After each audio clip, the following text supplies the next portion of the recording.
Acts of the Apostles, chapter 14. So today I want to invite you on a journey back to the powerful moments found in this chapter.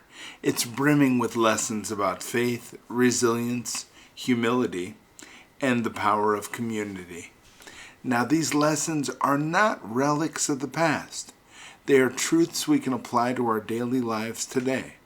And as we reflect on this chapter, I encourage you to open your heart and mind to the profound messages that it holds.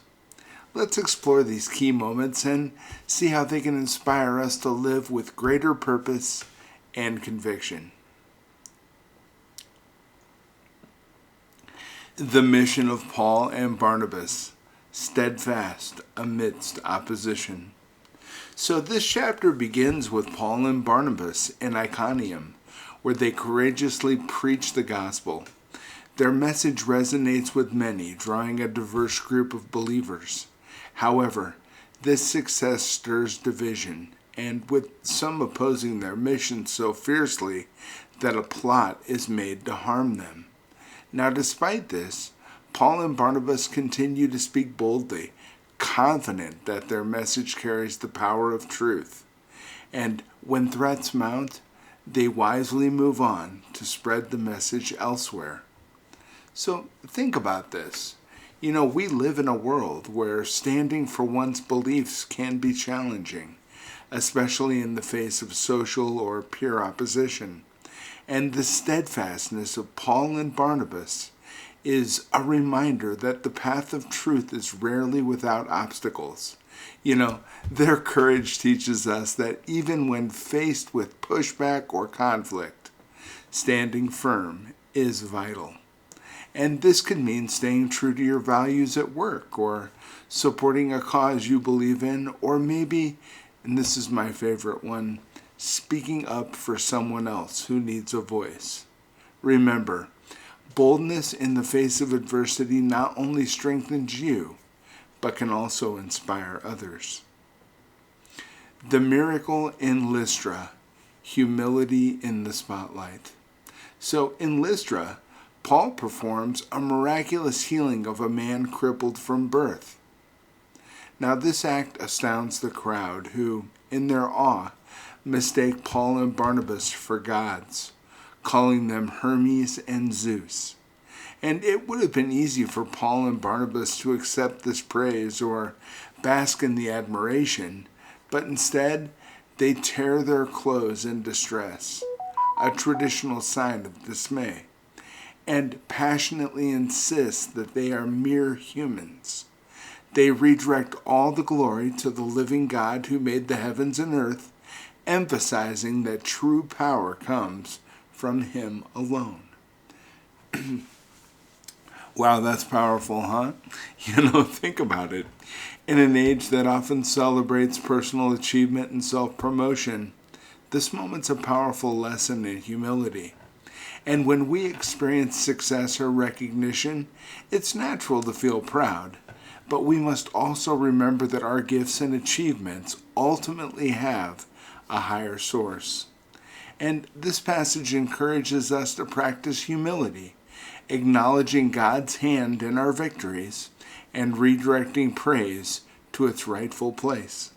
Now, whether in a career milestone, academic success, or a personal triumph, staying grounded in humility is not only important to honor God, but also will keep us connected to those around us.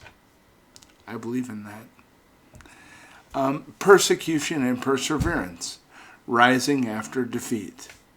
So, the story takes a dramatic turn when Paul is stoned by those who oppose his teachings and left for dead outside the city.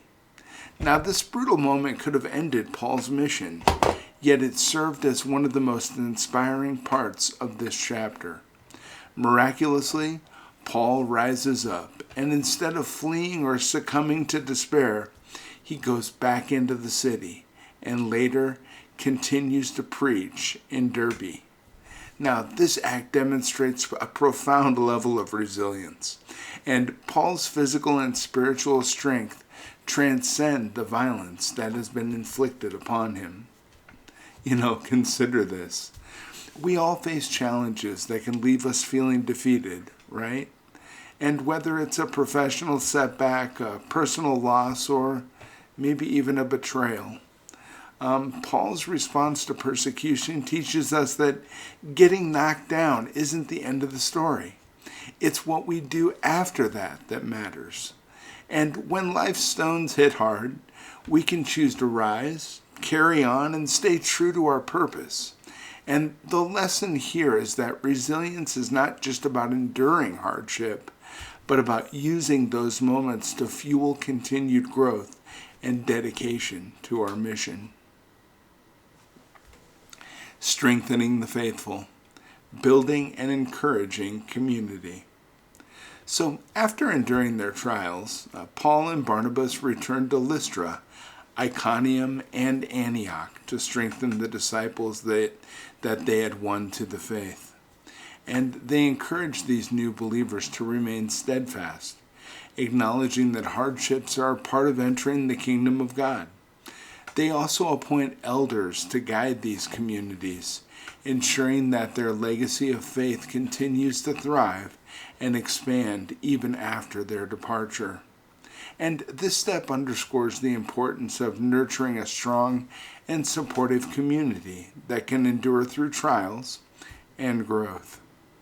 And consider, it's not enough to be a source of inspiration or change for a brief moment. This chapter all in itself shows us the sustained impact that comes from investing in others, mentoring, and building a supportive network. Now, whether this is in church, at work, or within our own families, we can make a lasting difference by encouraging others to stay strong and faithful in their own pursuits. And by guiding, supporting, and building others up, we create a community that can weather storms together and share in victories. This is a beautiful chapter.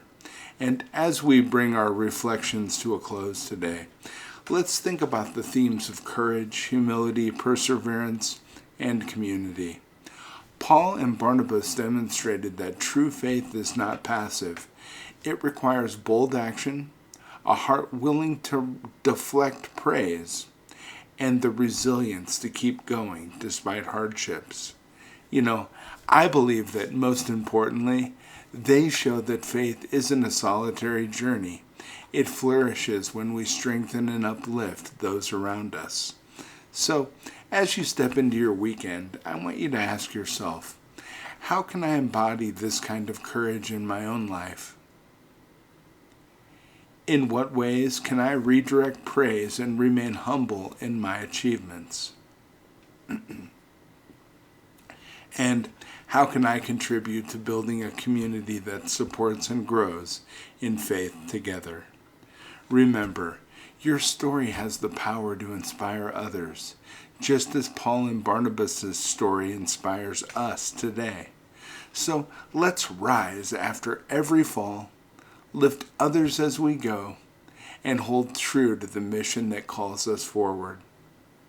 Because it's incredibly beautiful, isn't it? And I can't wait to see you tomorrow. This is my favorite time of every day, as you know. Tomorrow we're going to discuss Acts of the Apostles, chapter 15. And I'm really excited to share that with you. I hope you'll join me. I can't wait to see you tomorrow. I'm looking forward to it. Have a beautiful day, friends. I'll talk to you then.